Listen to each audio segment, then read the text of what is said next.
தேமுதிக யாருடன் கூட்டணி வைக்கும் என்பது ஜனவரி 9ஆம் தேதி கடலூரில் நடைபெறும் மாநாட்டில்தான் அறிவிப்போம். அதுவரை சற்று காத்திருங்கள் என திருச்சியில் பிரேமலதா விஜயகாந்த் செய்தியாளர்களுக்கு பேட்டியளித்துள்ளார். தேமுதிக திருச்சி மாவட்ட செயலாளர் டி.வி. கணேசன் இல்ல திருமண விழா திருச்சியில் நடைபெற்றது. திருமண விழாவில் கட்சியின் பொதுச் செயலாளர் பிரேமலதா விஜயகாந்த், சுதீஷ் உள்ளிட்டோர் கலந்து கொண்டு திருமணத்தை நடத்தி வைத்தனர். பின்னர் செய்தியாளர்களுக்கு பேட்டியளித்த பிரேமலதா விஜயகாந்த், எடப்பாடி பழனிசாமி வேறு டிராக்கில் மக்களை சந்திக்கிறார். நாங்கள் எங்கள் கட்சியின் செயல்பாடுகள் அடிப்படையில் பயணம் செய்கிறோம்.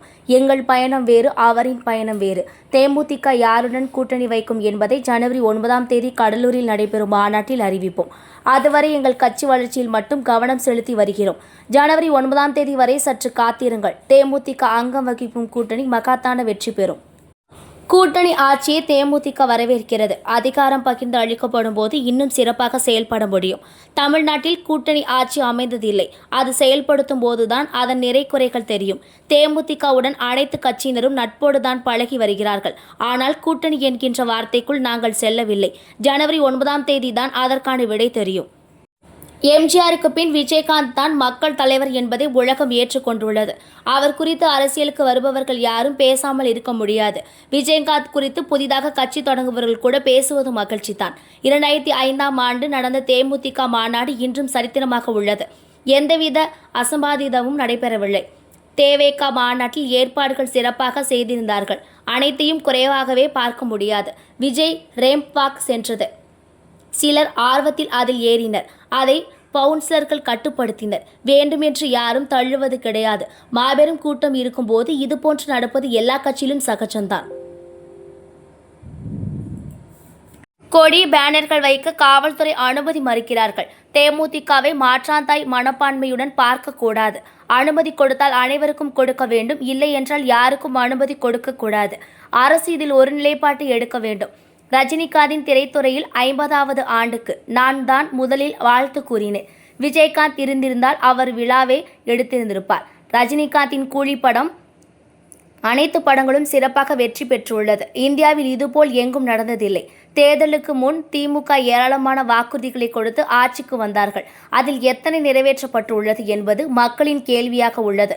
தற்பொழுது திமுக செயல்படுத்தும் திட்டங்கள் தேர்தல் வாக்குறுதியில் கொடுத்தவையா, புது திட்டங்கள் என்பதையா பார்க்க வேண்டியுள்ளது.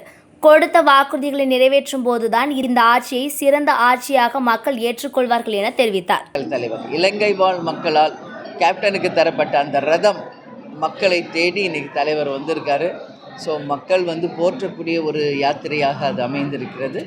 ஸோ எங்களுடைய பயணம் வேறுங்க, அவரோட பயணம் வேறு.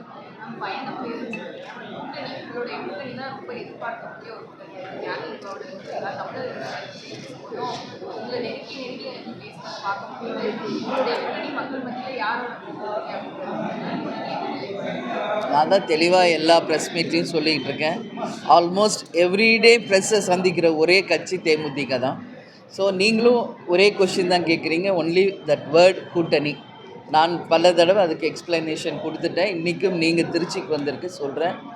கூட்டணி அப்படிங்கிறது நிச்சயமாக தேசிய முற்போக்கு திராவிட கழகம் அங்கம் வகிக்கும் கூட்டணி மகத்தான வெற்றி பெற்று ஆட்சி அமைக்கும். அதில் எந்த மாற்று கருத்தும் இல்லை. அதோடு கூட இந்த ஜான்வரி 9 நாங்கள் கடலூரில் மாநாடு அறிவிச்சிருக்கோம்.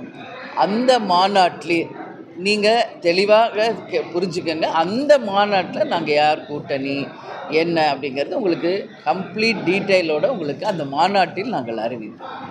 அது வரைக்கும் எங்களுடைய கட்சி வளர்ச்சியை மட்டுமே நாங்கள் ஃபோக்கஸ் பண்ணிக்கிட்டு இருக்கோம். ஸோ 9th வரைக்கும் கொஞ்சம் வெயிட் பண்ணுங்கள். இல்லை, நான் பல தடவை அதையும் ப்ரெஸ் மீட்டில் நான் சொல்லியிருக்கேன். கூட்டணி ஆட்சியை தேமுதிக வரவேற்கிறது அப்படின்னு பல ப்ரெஸ் மீட்டில் நான் சொல்லியிருக்கேன். ஏன்னா அப்படி ஒரு கூட்டணி ஆட்சி வந்தால் நல்லது. அதிகாரம் என்பது ஒரே மையத்தில் இல்லாமல் கூட்டணியில் இருப்பும் அனைவருக்கும் அது பகிர்ந்து அளிக்கப்படும் பொழுது மக்களுக்கும் நாட்டுக்கும் இன்னும் சிறப்பாக செயல்பட முடியும். அதில் மாற்று கருத்து இல்லை. எனவே நாங்கள் வரவேற்கிறோம்.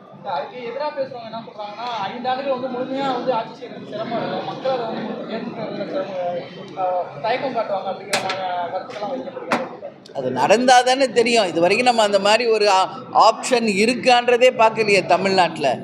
வரும்போது அது செயல்படுத்தும் போது தானே அது தெரியும். வர்றதுக்கு முன்னாடியே நம்ம கருத்து எப்படி சொல்கிறது? அதனால் இட்ஸ் a குட் ஆப்ஷன். வந்து மக்களுக்கு நாட்டுக்கு நல்லது நடந்தால் வரவேற்கக்கூடிய ஒரு விஷயம் தான்.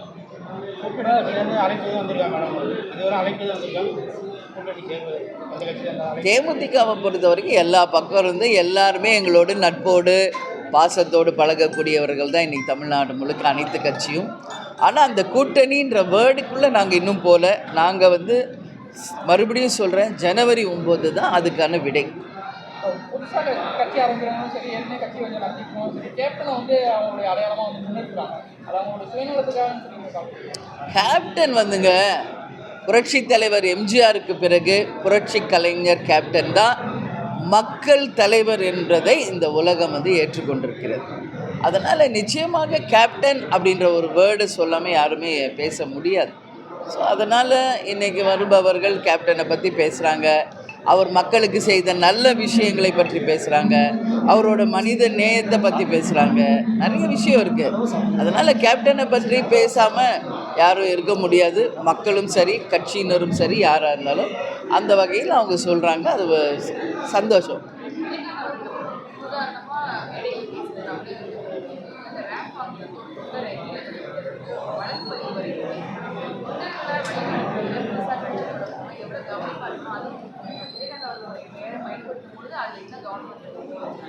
இல்லை, கேப்டனை பொறுத்த வரைக்கும் 2005 கட்சி ஆரம்பித்து மாபெரும் ஒரு மாநாடு இன்னைக்கு வரைக்கும் ஒரு சரித்திரமாக இருக்குது. ஒரு சின்ன அசம்பாவிதம் கூட இல்லாமல் வந்து அத்தனை பேருக்கும் உணவளித்து பாதுகாப்பு கொடுத்து அத்தனை பேரும் பத்திரமா வீடு போய் சேர்ற வரைக்கும் நாங்கள் வந்து அனைத்து மாவட்ட செயலாளரோட தொடர்பில் இருந்தோம். ஸோ விஜய் இதில் நம்ம பார்த்தோம், அவங்க ஏற்பாடெல்லாம் நல்லா தான் பண்ணியிருந்தாங்க. நம்ம எல்லாத்துக்குமே குறையாகவே பார்க்கக்கூடாது. பட் ஆர்வ கோளாறு காரணமாக அவங்க அந்த ரேம்ப் வாக்கில் எல்லோரும் ஜம்ப் பண்ணி உள்ளே வரதை நம்ம பார்த்தோம். ஸோ சுற்றி இருக்கிற பவுன்சர்ஸ் வந்து அதை கட்டுப்படுத்தணுன்றதுனால இப்படி புஷ் பண்ணும்போது சம்டைம்ஸ் கீழே விழுந்துருவாங்க. அதுதான் வேணும்னு யாரும் தள்ளுறதில்ல, வேணும்னு யாரும் அவங்கள வந்து காயப்படுத்தணும்னு நினைக்கிறதில்ல. ஒரு மாபெரும் ஒரு கூட்டம் இருக்கும்போது இது நடப்பது எல்லா கட்சியிலையுமே ஒரு சகஜமான ஒரு விஷயமாக தான் நாங்கள் பார்க்குறோம்.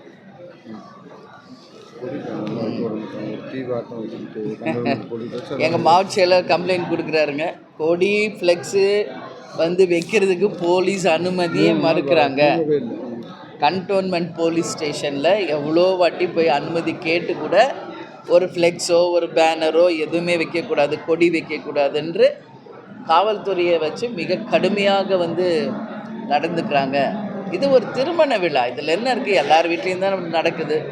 அவங்கவுங்க கட்சி திருமணங்கிறப்ப பேனர் கொடி வச்சுக்கிறாங்க, அது யார் தடுக்கிறது? ஏன் தேமுதிக என்றால் மட்டும் மாற்றாந்தாய் கண்ணோட்டத்தில் பார்க்கக்கூடாது? காவல்துறைக்கே ஒரு அடையாளமாக வாழ்ந்தவர் கேப்டன் அவர்கள். அதனால் தேமுதிகன்னா ஒரு நியாயமான கட்சி, இது மக்கள் கட்சி, சரிங்களா? அதனால் வந்து நாங்கள் ஒரு பேனர் கொடி வச்சா அதனால் யாருக்கு எந்த அசம்பாவிதமும் நடக்க போகிறதில்ல. ஏன் இன்னிதான் மேரேஜ் முடிஞ்சிருச்சு, அப்புறம் எடுத்துட போகிறாங்க அவங்களே. அது வைக்க விடாமல் எதுக்கு தடுக்கிறீங்க? அதுதான் எங்களுக்கே புரியல. இது கண்டிக்கக்கூடிய ஒரு விஷயம். ஒன்று வச்சா எல்லாருக்கும் வைக்க அனுமதி கொடுங்க, இல்லை வைக்கலையா வைக்காதீங்க. ஏதோ ஒரு டிசிஷன் கவர்மெண்ட் ஷுட் டேக். 50ஆண்டு திரைவிழா ரஜினிகாந்துக்கு கேப்டன் எடுத்திருந்தா விழா எடுத்திருப்பாங்கன்னு சொன்னீங்க.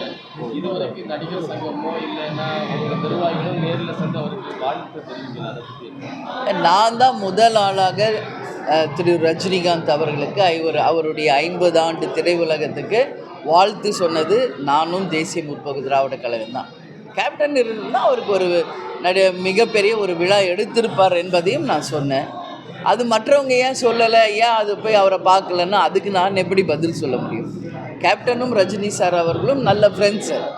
அதனால் அந்த 50 ஆண்டு காலம் ஒரு திரையுலகில் அதுவும் ஒரு ஹீரோவாக இப்போ அவருக்கு நான் ரிலீஸ் ஆன கூலி வரைக்கும் சொல்கிறேன், பெரிய ஹிட்டு. இது எங்கேயுமே இந்தியாவில் எங்கேயும் நடக்காத ஒரு விஷயம், அது நடந்திருக்கிறது. அதனால் அவரை வாழ்த்துறதுல ஒன்றும் தப்பு இல்லை. ஸோ அது அவங்கவுங்க இப்படி தான் செய்யணும். அது சவுண்டு நிறையா வருது. சவுண்டு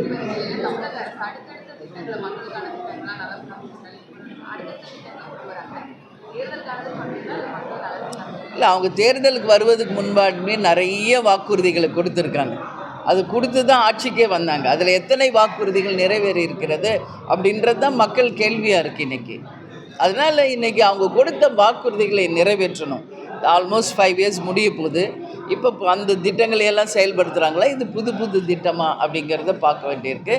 ஆனால் கொடுத்த வாக்குறுதியை நிறைவேற்றுங்கள். வெறும் வாக்கு அரசியல் மட்டும் பண்ணதுனால மக்கள் மனசில் போய் இடம் பிடிக்க முடியாது. அதனால் உண்மையில் மக்களுக்கும் நாட்டுக்கும் கொடுத்த வாக்குறுதியை நிறைவேற்றும் போது இந்த ஆட்சி ஒரு சிறந்த ஆட்சியாக மக்கள் ஏற்றுக்கொள்வார். Okay, thank you. நன்றி, வணக்கம்.